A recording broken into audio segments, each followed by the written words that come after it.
All right. Good Saturday morning, everybody. Another episode of Hobby Hotline, episode 132 to be exact. We got a few topics on the menu today, but first let's introduce everyone. My name is John Newman, Sports Card Nation, and today we're joined by from top to bottom, Brody the Kid What's up, guys?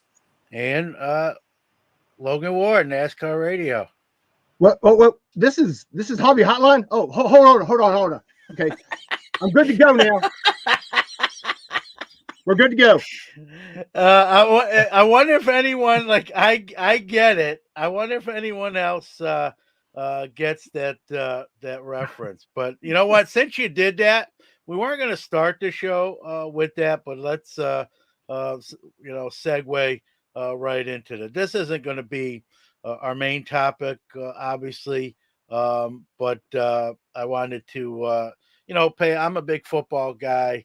Whether you're old like me or young like Brody, there isn't too many people, especially who have any kind of affinity for football, that don't know, who John Clayton is. Mostly from his ESPN days, kind of going around the league, and passed away last night, from what I'm getting, and just says a brief illness. So they didn't go into details. I know his last tweet was just a week ago, and he was talking about the Russell Wilson trade to Denver. So I'm not sure what happened. He's a Pittsburgh guy. He used to be a Pittsburgh beat reporter, so I've known him from even some of the early days, and just seemed like a great guy. Definitely, was always on top of the NFL. And 90% of the times what he reported turned out to be accurate. So he's definitely had his finger on the pulse.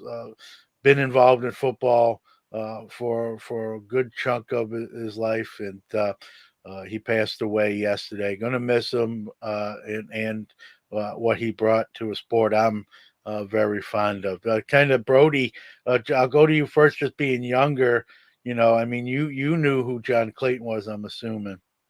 Yeah, I mean, it stinks, like you said. I watched his commercial yesterday from when he was in his parents' basement with this little film setup. That's a classic. It's so funny. Laugh every time. But yeah, prayers with his family and a good life in NFL for sure. Yeah, and that's where Logan ripped his shirt off there. Now he's got his regular polo on. But uh, I know you know him, Logan. I think even people who aren't necessarily huge football fans, whether it's from that commercial, like Brody said, or just in general, have know who he is. Kind of your thoughts. Yeah, I mean, I think they called him the professor, and he really was the Yeah. professor. He brought a nice flavor and a good analysis to anything that he did, especially like on ESPN. And I'm thinking about it, and I see that he was only 67 years old. I thought he was older than that. So that kind of brings in a mortality thing for me because I'm 62, and he's not much older than me. So and it just makes you wonder what happened because they said it was unexpected. It just happened. I don't know if anybody's heard anything else. Yeah, I mean, we can only speculate. I mean, the first thing that comes to mind when it's a southern thing like that is, heart issues, a cardiac thing. I mean, there was no post that he's battling anything or that he was sick and he'll be, you know, uh, not available for a while or anything like that. I mean, like I said, he just had reported about the Russell Wilson deal and kind of his take and how Seattle's in the full rebuild. And that was really the last tweet. Like, so I don't know. Again, it's all speculation. And I thought he was a little bit older too. I think because he's been around so long, you just assume someone is older than they actually are. So, great comment from Zach Byrne here. I think this is a great comparison. Clayton for me was the Peter Gammons of football. Fond memories. Yeah, and Peter Gammons is still with us, but he's not on ESPN. You hardly see him anymore. But though at one point they were both on the network at the same time, and that's really what it was. Peter Gammons was the baseball guy breaking news, and John Clayton was the football guy breaking news. And it's we're not going to have that anymore, but we can always, I'm sure that we'll probably ESPN is going to be running that commercial back in rotation, kind of to pay homage, if you will. So, good morning, Herman. Nice to see you. DH, good morning. So, again, for those that didn't know, John Clayton passed away. A lot of people probably, maybe haven't even heard till now. I found out. I woke up this morning 3 a.m. True full disclosure, not very exciting story, to use the restroom, and I just checked my phone for like missed notifications. I kind of went to bed early than I usually do on a Friday, and that's how I found out, like literally in the middle of the night, like, kind of had to rub my eyes. Maybe I'm reading something wrong, but not the case. So uh, I just wanted to, I don't, we don't have to spend a lot of time on it. I was cool what Logan did with the with the shirt in homage there, but I thought, when you lose someone that almost everyone knows in the sports world, which is so aligned with the hobby aspect as well, I thought we should at least touch on it. But the story I really wanted to lead off with is Chris Carlin, formerly of Upper Deck, part of this show.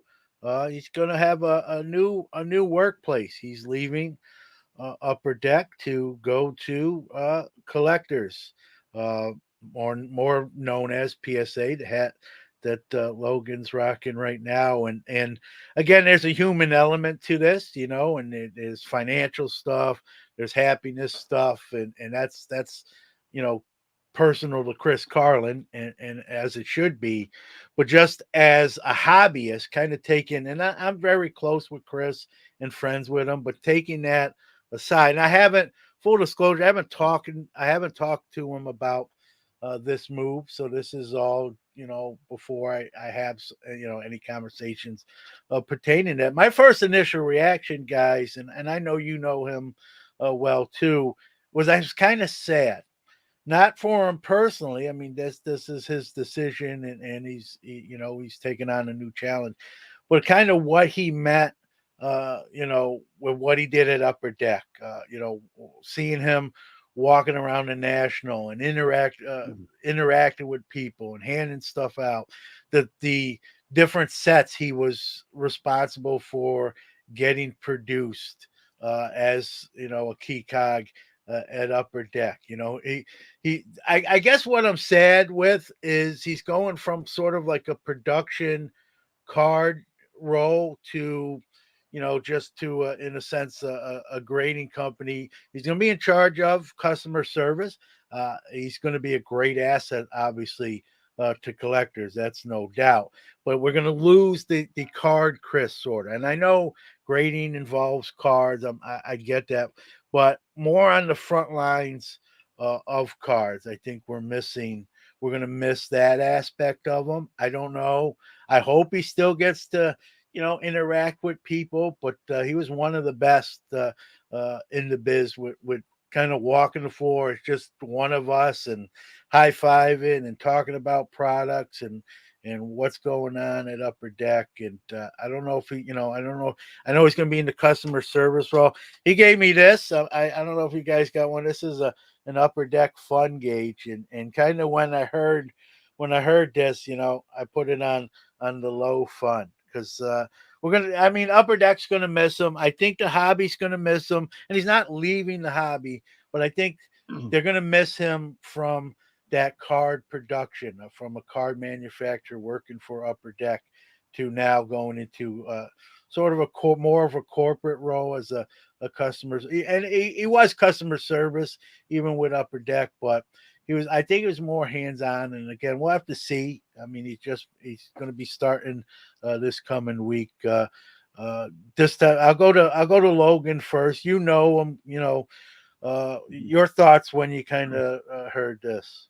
Well, my initial thought, and I texted on the hobby hotline page. And I think it's a good thing for him. I'm proud for him. I'm happy for him. I think he's going to be more out of the spotlight now. He's not going to be, out in front and center. He's going to be back behind the scenes, probably more at collectors. But I'm hoping that he does come to the National still. I'm sure he probably will, that we'll be able to get to see him there. But I love Chris. He's positive. He's always upbeat. He always likes to do goofy pictures and things like that. I enjoy that, because I like to do those same kind of things. And like I said, I just hope we get to see him, still at the National. I'm sure we'll still see him on Hobby Hotline. But yeah, there you go. he loves doing stuff like that, and that's just his personality, and that's what attracts me, to being friends with him, because he is that way, and it's kind of like I am. Yeah, I mean, I love Chris. He's done so much for me. He got me that awesome card at the National, and he's just a great guy, like we've said, and I'm happy for him that he's staying in the hobby. I mean, he had a long run at Upper Deck, but in terms of the entire hobby, the thing that comes to mind to me is in the last 2 to 3 years, Sue's moved away from Topps, Tracy moved away from Panini, and now Chris left from Upper Deck. So we're gonna have a lot of shifting in all these companies, which I think is interesting. But yeah,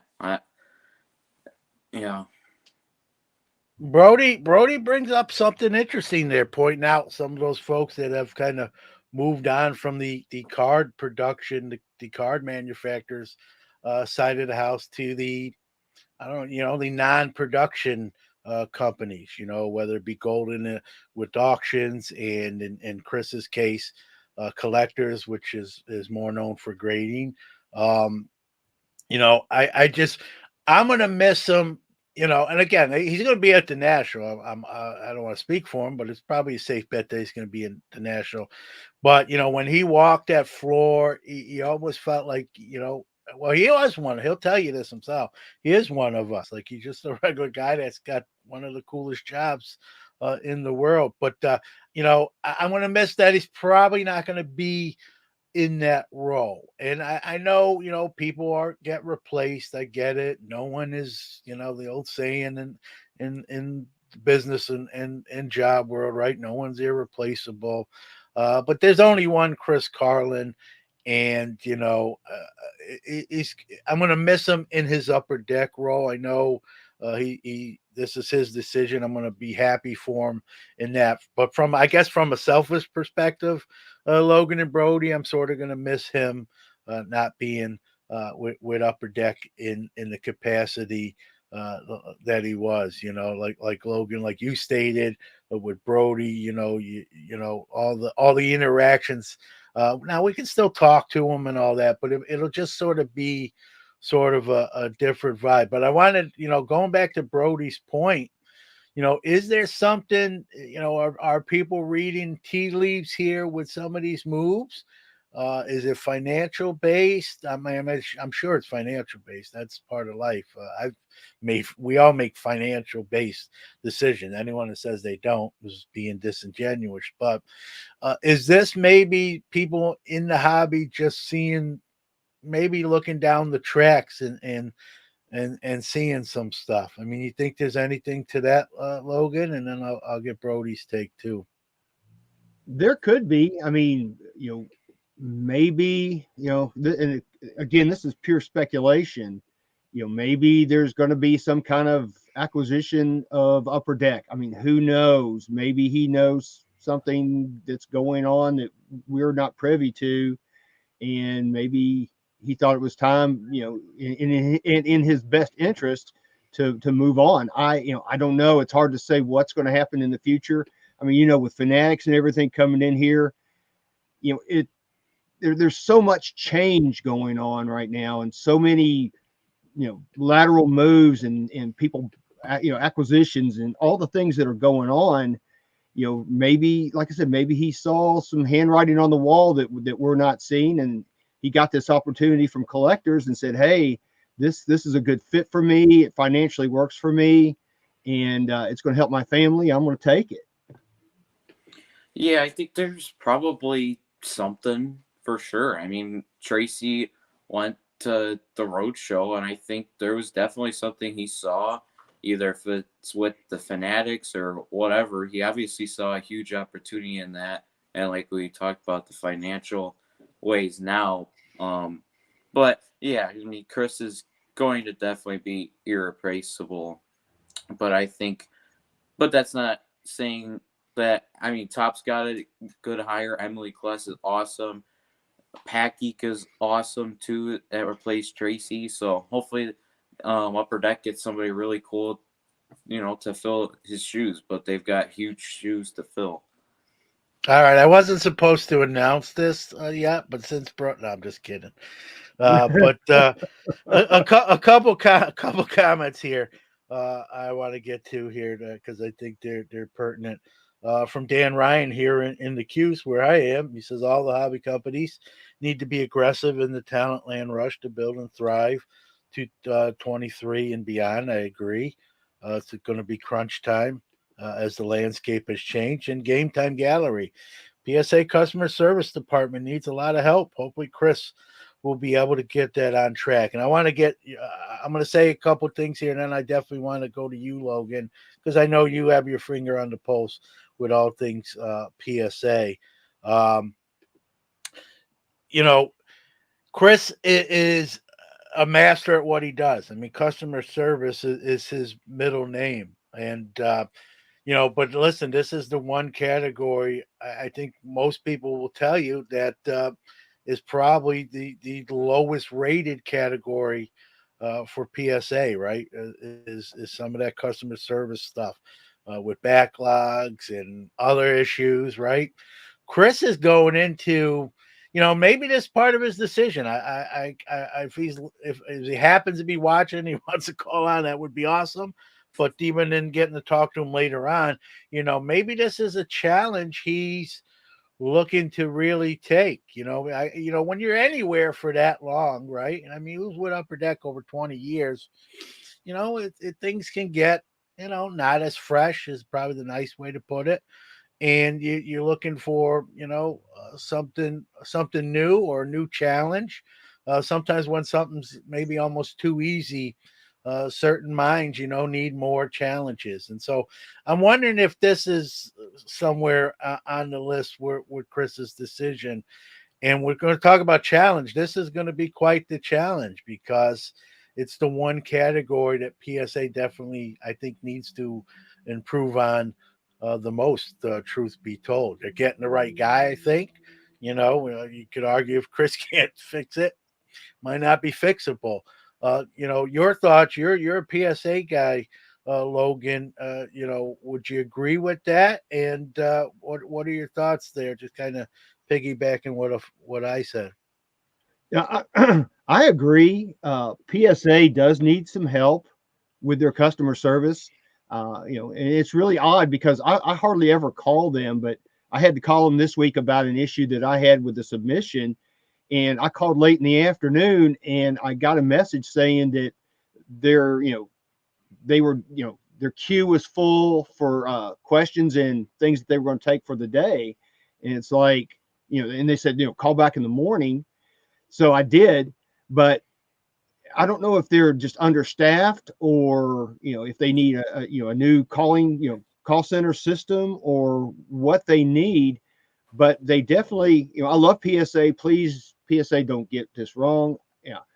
I love you guys, but I think of all the different departments within PSA, I think the customer service probably is next in line for needing the help. And they did a great job by acquiring Chris, because I think Chris is going to bring that level of customer service and help to the call center and all the things that they need, like they have at Upper Deck now. So, and I think Nat Turner is a smart guy, and he, that's why Chris is there now. And I think he knows that Chris can help put them where they need to be and bring up the level of service, to what it needs to be for the company that they are. Yeah, I agree with Rich's comment too. I think that Upper Deck has definitely had the best customer service of the three companies probably for quite a bit now, and I think it probably does have a lot to do with Chris being there. So, Well, I think they got the right guy.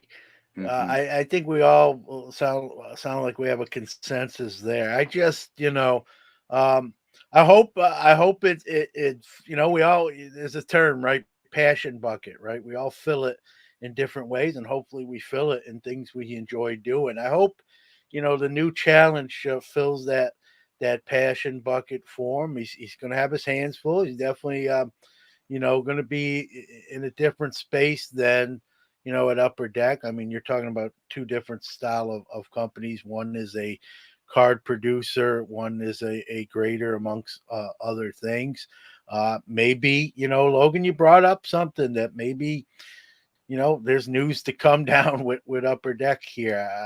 I don't know anything. That was just piggybacking off what you said. Maybe it's just, hey, it's more money. No, I've taken new roles for a raise. There's nothing wrong with that. Nothing to be frowned upon or criticized for. Maybe, he needed a new challenge. You're anywhere for 20, almost 25 years or 25 years. That's a long time. I've been married 23. I know how long 25 is. So sometimes it's just, hey, I need something to really get my juices flowing, a new challenge for me to tackle. Some people like the coast, and others I want to get my hands dirty. I need to be active. I need to be fixing things. And Chris is not a lazy guy, so I know he's not a coaster. So he's probably wants to get in there and work and fix some stuff. And from that perspective, I'm excited for him. I'm excited.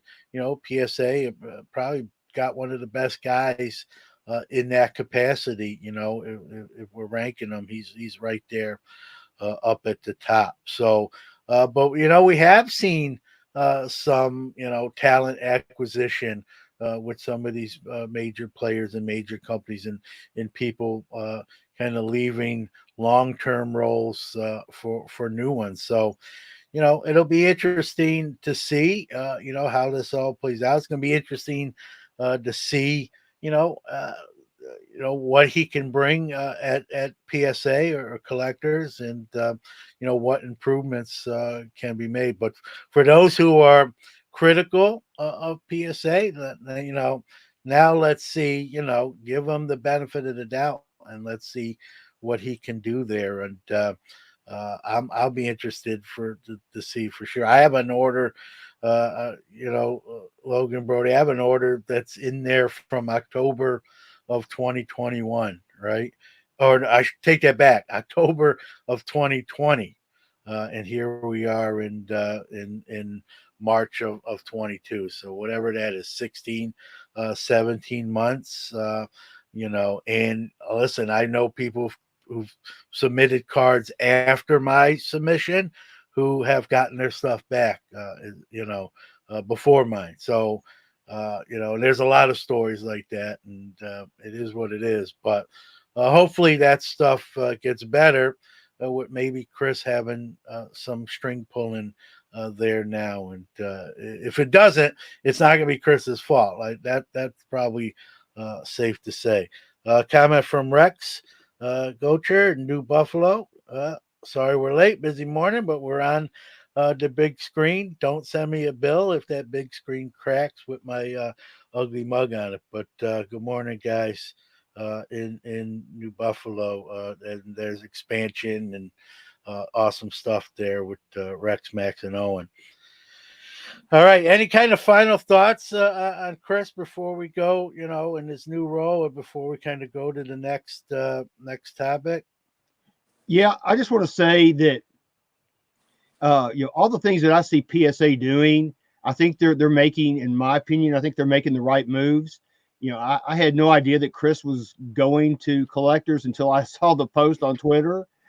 So I think PSA is moving in the right direction. They're trying to fix all the things that people have had issues with in the past, and of course, customer service is one of those. And I think they're trying to correct that. I think along with Chris, I'm sure they're going to have an uplift of their call center systems and things like that, and modernize all that. So I see good things from the customer service side of PSA, especially now that Chris is there.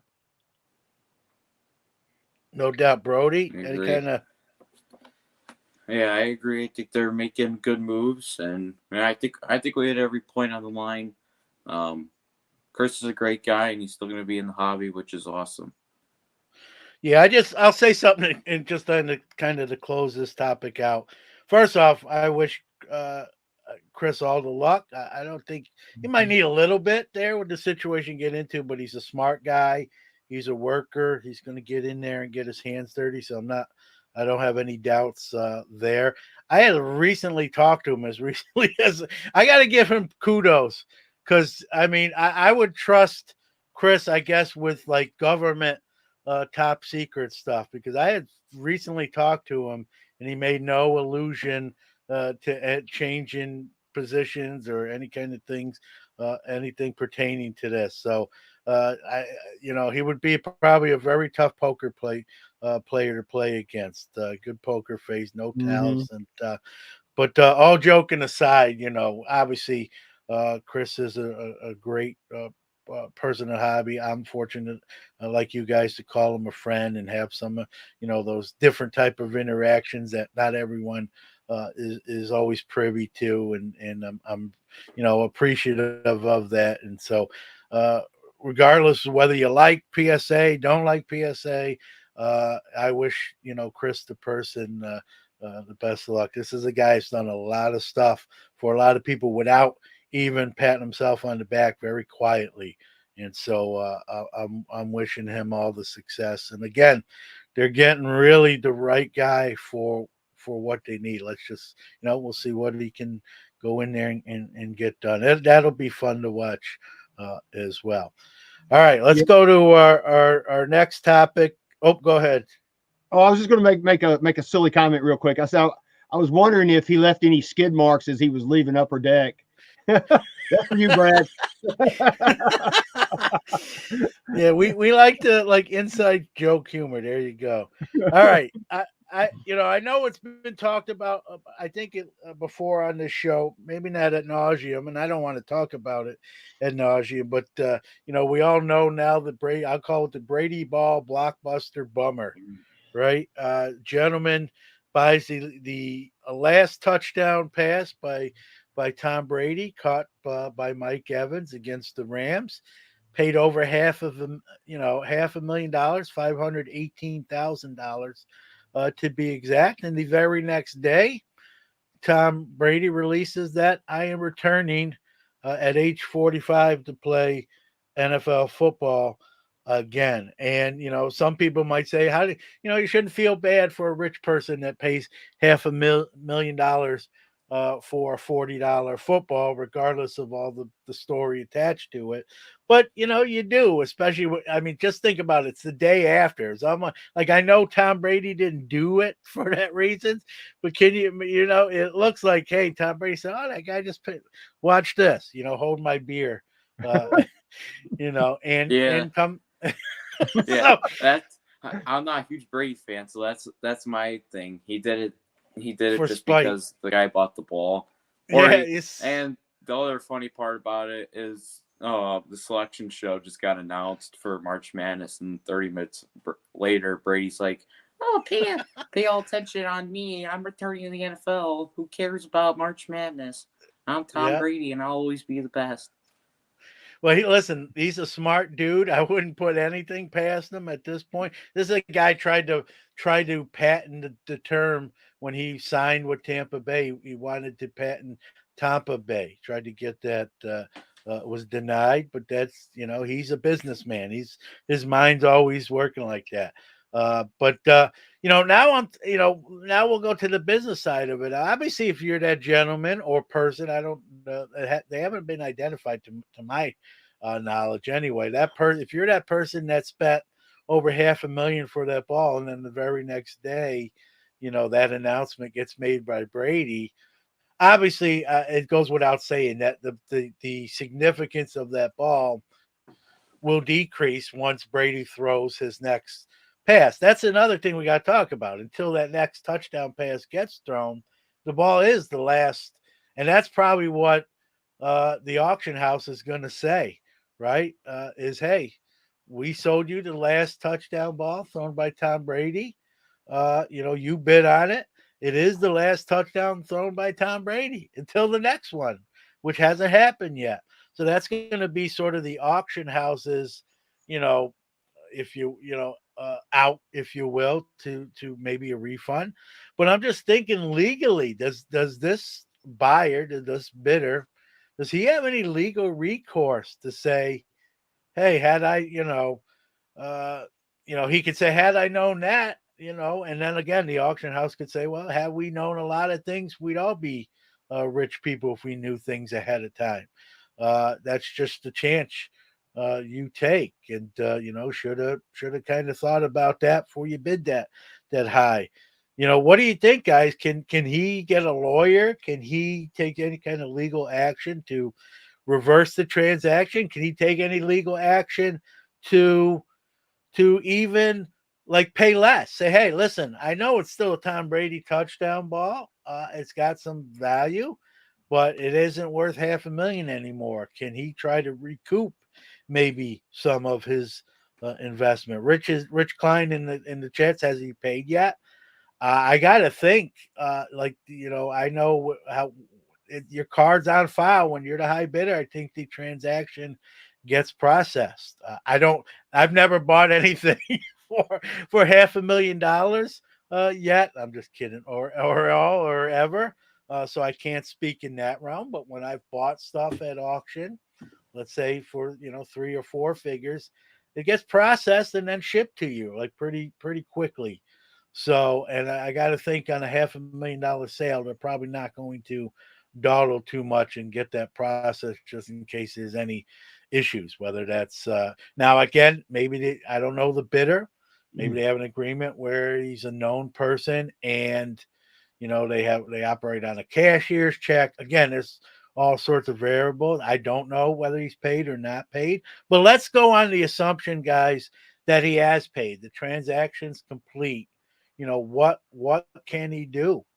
I don't know. I definitely probably would try, just from a personal perspective. Like, if you make a transaction and you're going to lose money on it, and you have what you think is a perceived out. I mean, can you blame someone for trying to get out of a deal like that? I'm not saying he'll be successful. I'm sure there's a lot of fine print, and the auction house again is going to say, hey, when you bid $518,000 and that auction closed, and to this day, right now, today, as we're talking to you, guess what? That ball is the last touchdown pass that Brady's ever thrown. Right? I mean, the status hasn't officially changed. All Brady said is, I'm coming back to play. What if he comes back and plays the first game? And I'm not rooting for this as much as I'm not a huge Brady guy, but he drops back to pass. Now, normally, here's my shot to take it. Brady kind of takes a seat before he gets a real hit. But let's say he doesn't see it, comes from his blind side, he gets lit up, he tears something bad, and then that's how it ends. That ball, the auction house can say, see, that ball will remain the last touchdown pass. That could happen too. So I don't know if this person's going to try to get out of it, but to me, it's going to be very difficult. The only thing I could see is maybe the auction tries to work out some sort of, deal with it. Now, again, I don't know if they, who consigned the ball, who owns the ball before the bidder. Did the auction house buy it outright from somebody, from the organization?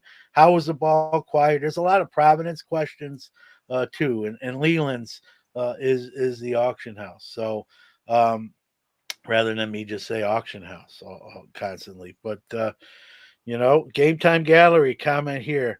If you're the high bidder, you buy it. Kind of like buying a Pop One card and later another one joins the Pop report. It's the risk you take. That's a great analogy, right? Mhm. When you buy a Pop One card, it is at that point that. But if someone eventually grades the same card and it gems out, now it's Pop Two, right? So, yeah, that's the risk you take. Me, I don't have $518,000 to buy a Brady ball. But even if I lived in that space, just kind of knowing how Brady was and a little bit, even with his announcement that he's retiring, it was sort of a little open ended. And even in a subsequent interview that I heard, he said he'd never say never. And that was before the auction. And so if you're going to spend that kind of money, maybe you start, Google search Tom Brady and some quotes attributed to him. Do I feel bad for the person that bought it? Yeah, from a human perspective, I'm a human being. I don't want to see people lose financially if they don't have to. But I think it's like that poster like Game Time said. It's buyer beware, right? You're going to spend that kind of money. You better be pretty sure that Brady's not coming back. And I mean, he just had one of the most incredible quarterback seasons in the history of the game. Like if he threw, 17 touchdowns and 25 picks and then retired, I get it. But I mean, he just had an incredible guy can still play. And obviously he's coming back to play. So I think it's sort of buyer beware. I hate to say it, but I don't think there's any legal basis he can stand on to try to get out of this transaction. What do you guys think of this whole deal? Well, Well, I think I agree with you. I think he's going to come back week one, have an okay week, 250 yards a pick. A little slow start to come back. And then week two, whoever they're playing, he gets sacked, tears his ACL, and then his wife, I forget her name. I don't remember. Some famous woman. I don't know. She says, well, Tom, it's time. You broke your ACL. You got to be with the kids. Come back home. And then that ball remains as his last touchdown ball, and that guy is happy. well, There's my little shot at Tom Brady for the day. here's the way I'm seeing it, at least for now. I mean, legally, it's like what you said, John. This is still his last touchdown ball, and it will remain as such until the fall. And if he does throw his next touchdown, then it won't be, of course. And it's like what Rex said. This is a great question for Paul Lesko. I'd love to hear what Paul Lesko has to say, because man, this is I'm sure he's been jonesing for something like this for a while, because this is Yeah, I don't know if he's watching, but I mean any lawyer. I mean, there's more than one lawyer, But I hear you. I know he's got his finger on the pulse when it comes to hobby law for sure. And if he is listening, he's more than welcome to call on, or if he's in the chat, even chat there. Couple interesting comments from Zach Woolridge that I find interesting. I brought up? Does anyone know who Leland's was selling the ball for? That's a great question. Is this a private owner that consigned it to Leland's? Was it Brady himself? Like, who owns the ball? Was it the Tampa's organization? Is it Mike Evans who caught the pass? Is it his ball that he put up? Like, he doesn't make as much money as Tom Brady does. He's probably like, hey, I got to catch up to Tom. I'm going to sell this ball. And maybe he's With like, the hey, I better timing of sell it it, quick because I know he's coming back. Maybe there's some insider trading going on here too. And then another comment from Zach, right? Another angle is just $500K too much to pay in the first place. Yeah, I think I so. mean that's not. Yeah, I mean who knows? I will say this: his first touchdown pass, which was completed to Terry Glenn, his first ever in his career, which that will never change because it's the first. It can't change the chronological order. That sold at auction for $448,000. So if the first is, based on a sale, is sold for 448,000, whatever the last one, whether it's this ball right now or whatever the actual one is, if he comes back and throws another one, you know, I like the saying goes in financial stuff, right? Something's worth what someone's willing to pay for, right?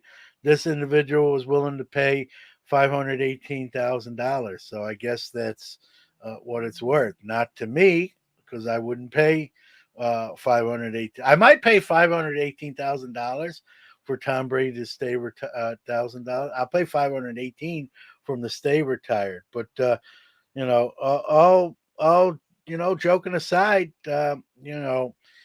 I think this gentleman, when all the smoke clears and dust settles, he's going to probably be on the short end of the stick. Logan, you were going to say something, I think. Well, I'm thinking, this is in a way a little like prospecting on baseball cards, and I'm kind of go off of what Chris said.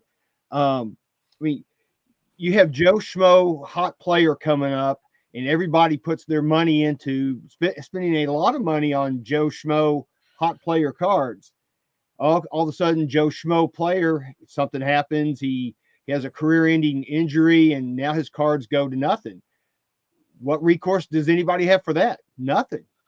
You don't have any recourse for that. You spent that money. Yeah. It was a risk that you took. You thought he was going to have a great career. You were hoping you were going to make money, and now you're not. So, it's kind of along the same lines of that.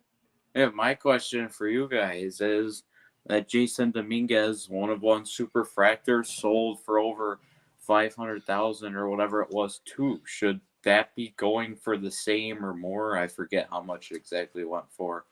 But should that be at the same price as a Tom Brady's last touchdown pass before this even all happened? Yeah, it's great. Well, we could do a whole show with prospects and the values of some of them. I've kind of even talked about that on my shows for what some of these autograph colored Bowman prospects cards are going for an auction. You could buy 10, 20 graded Carl Yastrzemski rookies, right? Triple Crown winner. I could buy a couple National Treasures cases and just hold them, and when Burrow finally went to Super Bowl, I could probably make a lot more money. So, and I mentioned the partial refund, right? Now, they're not going to do that, right? Because that's going to set a bad precedence, right? If they do that, then that opens the door, like someone is unhappy or this kind of similar, something happens along similar lines, that's going to open that door. They don't want to open that door. The only thing, and I'm not saying this happens or doesn't happen or never's happened before, maybe even do something quietly. You know what I mean? Behind, hey, we feel, we get it. A day later, we're going to give you this amount or credit or something, and let's just keep this on sort of the down low. Again, I'm not saying I'm saying that happens. I'm just saying makes you wonder if something like that can be done quietly behind the scenes to sort of pacify the situation before maybe legal gets involved, even though I don't think he'd win a legal battle anyway. You can, people forget you can sue anybody. You can take anyone to court for anything. Doesn't mean you win. Just means you can take anyone to court for anything. So it'll be interesting. For all we know, this person may not, this is everyone else putting on speculation hats. We haven't heard anything to the buyer, him or herself, threatening any action that I'm aware of. So maybe that buyer just says, hey, my bad, and bad timing, and I'm going to take the L here. So Uncle Rich was kind of reading my mind there. There is a moral piece to this, and that's what I was thinking about. I mean, if you're the seller, can you in good conscience take $500,000 from somebody knowing that probably this is not going to be his last touchdown football? I mean, I guess what you could do is possibly have some kind of agreement saying, okay, there goes Brody's camera. But anyway, have some kind of legal agreement saying, okay, we're going to hold your money for now, and until Tom Brady throws his next touchdown pass, because you guys are right. He could have a Joe Theismann moment, and it could be all over before he throws his next touchdown. But Yeah, that's a great point, Logan. Maybe they have some sort of contingency plan, like you just said. Hey, right now you bought what we advertised, and that hasn't changed yet.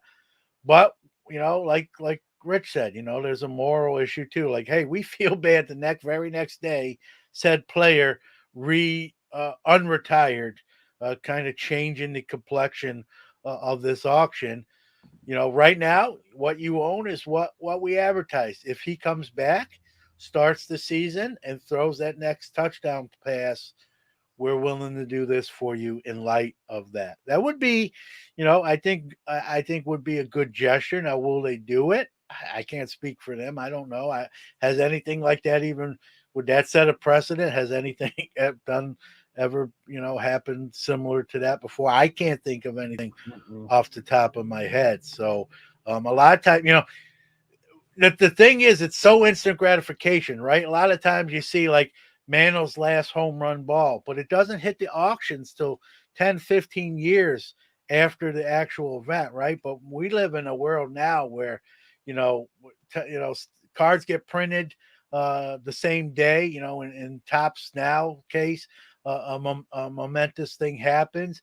The same thing with these auctions, right? Something happens, and a week later, that item is on the auction block. It's either on the auction block or sent to the respective Hall of Fame for display, but very few times anywhere in between. So, yeah, I mean that would be great. I think if on both parts, if something like that could be done for the buyer, but the question is, will they? And I guess the other question is legally. I guess they don't really have to. I mean, the only way they'd have to is if the buyer could prove like that Leland's knew Tom Brady was coming back, which I'm sure they didn't. Tom Brady isn't telling Leland's, "Hey, take that ball off the list. I'm going to be playing again next year." Could care. Listen, $518,000 to all of us is a lot of money, and to Tom Brady it probably is too. But in the grand scheme of things, and people don't realize. I'm pretty sure Giselle Bundchen makes more money than he does, so it'll be interesting to see if anything comes about. I mean, this may be just a very rich person that just kind of chalks it up to, I made a mistake and I'm going to pay for it, or like you said, Logan, maybe both parties come together with a contingency thing that Brady does throw another touchdown pass, as he's most likely to do.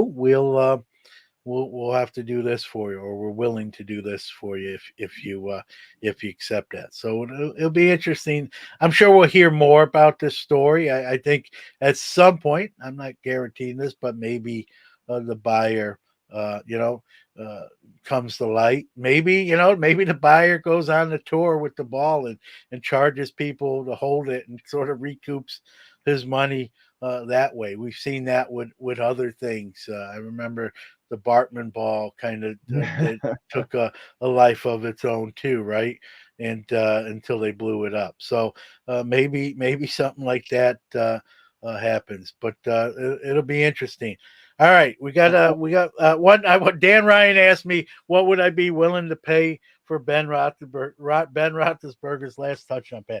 Well, truth be known, while I'm a huge Steeler guy, I don't love Ben Roethlisberger. I like Ben Roethlisberger, so my price will be lower than someone who loves Ben Ben Roethlisberger. But hey, hey, John, yeah, if he had listened to the Sports Card Nation podcast, the buyer of this ball, he wouldn't have bought the ball because you called it that Tom Brady was coming back.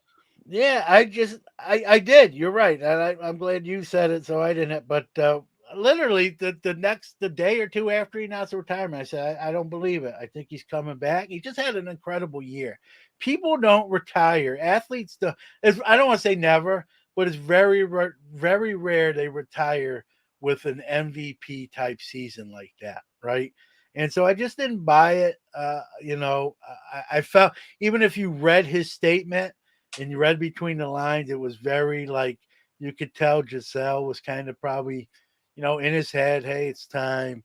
And I just knew, he actually unretired quicker than I thought. I thought it would be a little bit more closer to the start of the new NFL season, but I think that just shows you how real not retiring he was. Is literally a month later he kind of rescinded his statement. So yeah, it definitely wouldn't be me paying that when I'm pretty sure that he's playing again. Even in some, even if it's, hey, I don't want to go through training camp, but when the start of the season's there, I'm going to be there. So I did call it, but when you have that kind of year, very few people hang up the cleats on that. So, all right, last topic because we're running up against the top of the hour. Rich, our very own Rich Klein made this aware of us to us in our chat room with this show, and there's an issue with a 1952 uh, top Burke Ross Willie Mays, great card, PSA 9. A person from Dallas, I think his name is Mario Flato, purchased this card for six figures and got the card and was sent to PWCC to their vault. They sent the buyer pictures of the card. It was bought from Heritage Auctions and then sent to PWCC. They sent them pictures, closer pictures, as they put it, in their vault, and he noticed some surface scratches on the card, not the case, and questioned whether this was really should have been a PSA 9 and the price that he paid for a PSA 9. Uh, Again, just basing off the art, I'm getting all this from the article, folks, so I don't have any kind of insider insight. He obviously not real happy about that. Then had the card shipped to Heritage from PWCC. They basically told him, the Heritage told the buyer, hey, your issue is with PSA. They graded it a 9.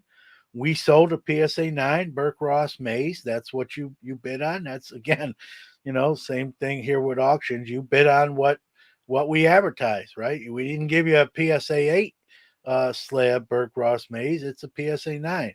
Now you see, if there's surface scratches on it that you feel like this card was overgraded, you got to take that up with PSA. Somehow, I think he ordered the card to be shipped back to PWCC. It was, and then PWCC said they never got it. That Heritage had mailed it to the wrong address, and that they didn't have it. And so now, the PSA 9 Burke Ross Mays is nowhere to be found. So now, not only is he unhappy that he might have overpaid for a card that truly isn't a PSA 9, the card is gone too. So he's out everything. He contacted, I think it's called the Watchdog. It's kind of a consumer complaint thing, I believe, located in Dallas with the newspaper, and they got on the case, so to speak. Made the reporter start digging and making phone calls, and eventually PWCC announced, even though it was sent to the wrong address, we did find it here. I don't know where they said it was, a storage room or something. Hey, here it is. We do have the card is reappeared. We have it. But again, goes back to the original issue, right? The card overgraded. Again, not a good, I think a lot of people know my thoughts on PWCC. I don't have to reiterate them, but again, not a good look on their part, right? With card, it was gone, and here it is. Heritage said, "Hey, we mailed it to you to the right address." PWCC telling Heritage, "No, you sent it to the wrong address." And not again, another not good look on PWCC's part. But I guess there's that PSA aspect to this, and I definitely, Logan, I know your knowledge of PSA. He's saying that this card has some scratches on it that this isn't really a PSA 9. But again, I agree with Heritage, right? The buyer's issue is going to be with PSA, right? And so I've sent cards to PSA. You obviously have, Logan. You're in the registry, Hall of Fame. Like kind of hearing all these details, and again, I'm reading out off the article. You didn't read it, but just putting sort of the best you can together. I mean, what do you think of this whole deal? Well, before I was a NASCAR guy, I was a vintage baseball card guy up until the mid 90s. So I know how those Burke Ross cards are. They're not, and I know Uncle Rich can vouch for this, they're not the highest quality cards that you're going to see. So getting a PSA 9 example um, that's pretty impressive. But I think what PSA does, and it's kind of like what they do with the 79 OPC Wayne Gretzky, they know that card has a rough cut and they take that into consideration. People say, oh, this is a 10 PSA 10 Gretzky card, but it's got this edge that doesn't look right. Well, that's the way it was made. And I think PSA takes that into consideration when they grade certain cards. And I think they probably do that with Burke Ross. I'm not going to say, because I don't know. I've never seen this card in the slab, so I don't know if it's got scratches and if it's worthy of the 9 or not. But I can honestly say I've had a ton of cards graded. I don't think I've ever had one card overgraded by PSA. I've had cards that I think were undergraded that should have been better, but I don't see it the opposite way. So if it's a 9, I'm thinking it's probably going to be a 9. That's my take on it. Just knowing how the Burke Ross cards are, but you're right. The buyer needs to take that up with PSA. If he thinks that's not right, then he needs to have PSA take a second look at it, and they will. They'll take a second look at it, and they'll give him another opinion, saying, okay, yeah, we were wrong. PSA does have insurance to cover those kind of things, so. I think that's his next best move is to get a hold of PSA, let them review the card, and let the buyer and PSA talk together. Yeah, I was kind of surprised that he hadn't sent it back to PSA yet. I thought that would have been this after PWCC sent it back to Heritage. I don't know. I don't really get why he sent it back to PWCC. I think he should have just sent it back to PSA right away. Well, I don't want to speak for him, Brody, and you're right. I mean, I think his first beef is really to take it up with PSA with, hey, this is overgraded. I paid an auction house, in this case Heritage, for a 9. I don't believe this is the quality of a 9, even though you said it is. So I have a bone to pick with you. I think he had PWCC send it back to Heritage because I think he was kind of refuting, hey, I don't want to pay this, rather than, sometimes in our angst, right? We just, whoever we gave our money to is who we go after first, when even they may not be really the person at fault. So I think he had it sent back to Heritage to them to say, hey, look at the scratches on the surface of this card. This is not a PSA 9. Even you should see that. Give me some of my money back. They said, hey, your bones to pick with PSA. We're sending this back to your vault at PWCC. And then they said they didn't get it. And so this was like sort of like Keystone Cops, right? Just Keystone Capers.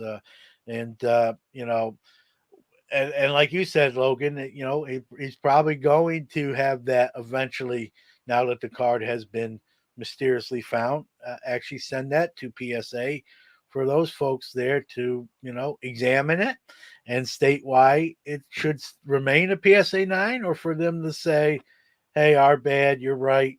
It's still a great card, but it's probably more of a PSA 7 or PSA 8, which in turn, I don't know what happens then. Then I guess you go back to Heritage and say this card was reevaluated and not at the 9 that I purchased it at. And I don't know what they do. Does Heritage just say, okay, here's this much back, or can they fight it and say, hey, we took that card when it was in the PSA 9 slab, and that's what we sold it as.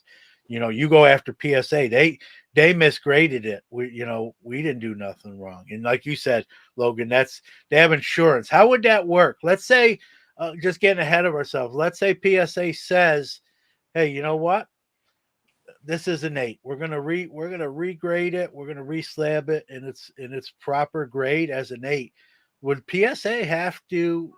Uh, I know you said they're insured, and I know they guarantee that it's genuine, or they're supposed to. Does PSA like legally have to pay Mr. Mario from Dallas any kind of price differential because now it's an 8, not that the 9 that he purchased it in an auction? Well, I'm not going to speak for PSA, but what I think the way that it works is the insurance is going to be based off the current market value of the card. So I guess that if he paid X number of dollars for that card, that would set the market value for that card. So I guess what could possibly happen. This is where we need Paul Lesko. I guess what could possibly happen is, okay, PSA says, okay, this was an 8, and we feel that the difference between an 8 and a 9 is, $20,000 or whatever. I'm just throwing out a number. All right. I guess at that point they could say, okay, we're going to give that $20,000 to Heritage, and then Heritage could refund the customer. I mean, I don't know how all that chain of monies would work, but I kind of think it might be something like that. It's just my guess. Plus, we don't know. Again, going back to who owns the card, right? Did Heritage buy it outright for their auction, or they consign in it? Right? Whoever owns it is involved in that too. So. Well, $5. There's a PSA upcharges, so they will be responsible for the price difference. I think they should. I agree with foul $5. I just don't know, like legally, if they could fight it or just not do it and say, hey, we graded it a 9. They could just say, hey, this is not a common card. These are, like you brought up with the Gretzky, Logan. Like this, I know, when we see some surface scratches, we automatically, think the worst. But for this particular brand and release, this still remains a 9 in the eyes of us here at PSA. I mean, they could very well come back with that, and then probably a legal battle will most likely ensue. Mr. Flato's probably gonna get a lawyer and go after who knows who. Maybe all involved, right? Maybe it's a triple banger lawsuit, right? Puts the names PWCC, Heritage, and PSA, and just goes after everybody to try to get something, as far as compensation goes. So. Couple comments from Rich, and I want to get to him since he kind of broke the story, at least to us. Reading the story, as the expression goes, no one's covered themselves in glory. It's definitely a bad look for all involved, for sure. It will be interesting to see if PWCC or Heritage Auctions says anything. And based on, and I don't know Mr. Flato, but if he's going to the Watchdog consumer group, for the Dallas News, I believe, it's probably not going to end there. He's probably going to seek legal counsel and fight this and try to recoup. Especially, let's give him some credit. If he feels like he paid a PSA 9 price for a card that's a PSA, not a PSA 9. I mean, I think we all would feel a little bit stung by that and would, maybe take legal recourse. So I'm not criticizing for that, and I expect him. He's going in the newspaper and making a public thing. I don't think he's going to just get the card back and say, "Well, I lost." I think there's going to be more to come from this story, and like Rich points out, again, PWCC with sort of a negative, connotation to it. I mean, if you're these guys or Heritage, maybe you try to resolve this quietly, but maybe, if he's going, I don't know all the details. I don't know the dates on this. Maybe he tried to get something back from Heritage, PSA, or PWCC, and they said, hey, sorry, buddy, it's an auction. It's in a PSA 9 slab. That's what you bought. There's nothing we can do. Maybe he's tried that, and that's, You know, he went to the watchdog first, maybe kind of as a scare tactic to them. Hey, I'm going to the news. This is going to make your name's going to be out there, not a positive light. You know, maybe scare him into some sort of compensation or agreement. If that doesn't work, I think his next step. I'd be shocked if he doesn't retain a lawyer, or if he already has one that just brings litigation to the matter. I think that's, unless this is resolved without litigation, I think that's where it's headed. And I'm sure if it does, it'll make more mainstream news. We'll be reading about this on Sports Car Daily rather than the Dallas news. So we'll see. Well, guys, we're about 5 minutes over, which is no problem. So, but all right. Any final words or thoughts before we wrap it up today? Make sure you watch the Illini tomorrow at 11:15. They beat Houston and they get to the Sweet 16 to battle Arizona for the 2005 rematch. That's all I got. Go Illini. University of Memphis plays Gonzaga today, so as much as I love the University of Memphis, they looked good in the first round, though. They did. Gonzaga didn't really look that good. It took about 30 minutes to finally get going. I guess we'll see, but I'm hoping for the best is all I can say with U of M. But as far as everything else, Val and Jason and I have NASCAR radio that drops every Friday. So take a listen to that. We're also now doing videos now that are available on YouTube. So now we're not just a podcast, but we do have a video portion as well. So check that out. There you go, for sure. That's awesome. Well, since we're talking about each of our kind of hometown college basketball teams here in Syracuse, we'll be playing at the start of next year in 2022 as they finished under 500. They didn't even get it. They didn't even get invited to the NIT, and the season was so bad. Coach Boeheim said they would have not accepted an invitation to the NIT. You guys had a not bad run in the conference tournament. Well, they won one. They beat Florida State. They beat the pants off them, and then they almost beat Duke. But not a good year, Brody. But as we always say here in Syracuse, there's always next year. We've been saying that a little bit too much lately, but it is what it is, right? So I'll root. Since I have no dog in the fight, I'll root. I guess I'll be for Logan. I'll be a Memphis fan, and I'll root your Illini on today as well, Brody. So, all right, everybody. Thanks for joining us. Thanks to everyone in the chat room. If you're listening to this in audio podcast form, thank you as well. We'll be back with our overtime edition on Tuesday night. And we'll be back here, or someone will be back here. Probably not me next week, but we'll be back here next Saturday as well. So we'll see you either Tuesday or next Saturday, or hey, don't miss any of them. We'll see you both days. Thanks, everybody.